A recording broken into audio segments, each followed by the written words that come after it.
فضیلت الشیخ قاری سجاد حافظہ اللہ تعالی اسلامک اسکالر۔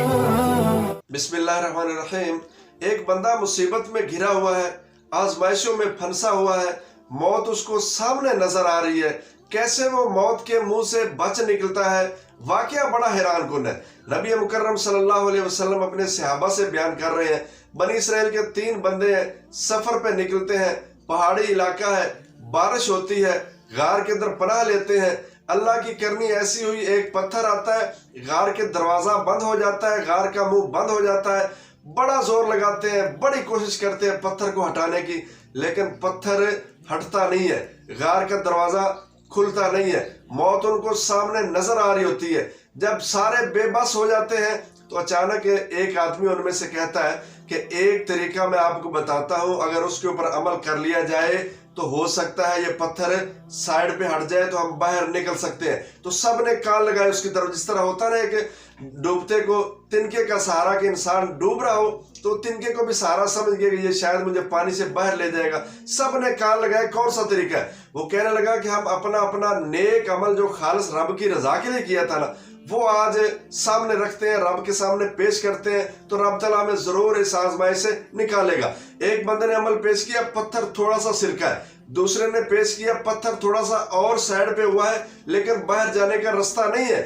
تیسرے آدمی نے اپنا عمل پیش کیا، یا اللہ میرے پاس ایک مزدور تھا، چاولوں کے عوض تھوڑے سے چاول، ان کے عوض میں نے مزدوری پر رکھا، اس نے سارا دن کام کیا، جب شام کو مزدوری لینے کا ٹائم آیا وہ مزدوری چھوڑ کے چلا گیا۔ تو میں نے کیا کیا؟ ایسا نہیں کیا کہ اس کی مزدوری غصب کر لی، کھا لی اور شکر ادا کیا کہ اس نے سارا دن کام بھی کیا اور جاتے ہوئے مزدوری بھی نہیں لے گیا، بڑا اچھا مزدور ہے۔ صرف یہ کلمات نہیں گئے، بلکہ میں نے جو اس کی مزدوری بنتی تھی، چاول بنتے تھے، ان کو زراعت کے اوپر لگا دیا، اور زراعت سے مجھے اتنا فائدہ ہوا کہ اس سے میں نے کافی ساری گائیں خرید لی، بہت سارا مال میرے پاس جمع ہو گیا۔ ایک عرصہ گزرا تو وہ مزدور دوبارہ واپس آیا اور کیا کہنے لگا؟ او بھائی میرے اوپر ظلم نہ کرو، میری مزدوری واپس کرو۔ ذرا غور کرنا کتنا عرصہ گزرا ہوگا، اس نے کتنا مال جمع کیا، کتنے چروائے، 7 چروانے والے بندے اس نے رکھے، اور کتنا وقت لگا ہوگا۔ ہمارے جیسا ماحول ہوتا ہے نا، ہم تو کہتے ہیں کہ پہلے تو شکر ادا کرتے ہیں کہ بندہ بھول گیا یا غصے سے مزدوری چھوڑ کے چلا گیا ہے، یا اگر ایسا نہ بھی ہوتا تو ایک دن چھوڑ کے چلا گیا، دوسرے دن آ جاتا تو ہم آگے سے کیا کہتے؟ کون سی مزدوری بھائی، کون سا کام تو نے کیا ہے؟ اس وقت بڑا بادشاہ بن رہا تھا، بڑا دلیر بن رہا تھا، بڑا تیرے پاس پیسہ تھا، چھوڑ کے چلا گیا اور اب دوبارہ پھر مزدوری لینے آ گیا، کوئی مزدوری شزدوری نہیں۔ اتنا عرصہ گزر گیا، اس نے اس کی ایمانداری دیکھے، اس نے ان چاولوں سے زراعت کی، زراعت سے فائدہ ہوا، مال اس نے خریدا، چروائے 7 چرانے والے خریدے۔ جب وہ واپس آیا نا، کہتا میری مزدوری دو بھائی۔ اس نے بھی آگے سے کہہ دیا، ایسا نہیں کہا کہ اتنی دیر بعد آیا ہے تو تیری مزدوری کہاں سے بنتی ہے۔ اس نے کہا یہ جو سامنے آپ مال چرتا نظر آ رہا نا آپ کو، یہ لے جاؤ، یہ تمہاری مزدوری ہے۔ وہ کہتا مذاق کیوں کر رہے ہو بھائی، میں نے ایک دن کام کیا ہے، کتنی کو مزدوری بنتی ہوگی، یہ تو اتنا مال ہے، یہ مذاق نہ کرو میرے ساتھ۔ اس نے کہا مذاق نہیں ہے، یہ مال بھی تیرا ہے، 7 چروانے والے جو بندے چرا رہے ہیں یہ بھی تیرے ہیں، خدمت کے لیے تیرے ساتھ جائیں گے، جاؤ لے جاؤ۔ اچھا وہ مزدور بھی کمال کا تھا، سارا لے کے چل پڑا۔ اچھا کہتا نا یار میں نے ایک دن مزدوری کی ہے، 1 گائے دے دو، 2 دے دو، 3 دے دو، 10 دے دو، یا چلو مال دے دو، یہ جو بندے اپنے پاس رکھ لو کام کرنے والے، سارا ہی لے کے چل پڑا۔ وہ مالک کہتا ہے یا اللہ میں نے بھی اس کو کچھ نہیں کہا، میرا دل صاف تھا، میں نے اسی کی مزدوری سے یہ سارا کچھ حاصل کیا تھا، اور میں نے بغیر دل کے اندر کچھ چیز رکھے اس کو سب کچھ دے دیا۔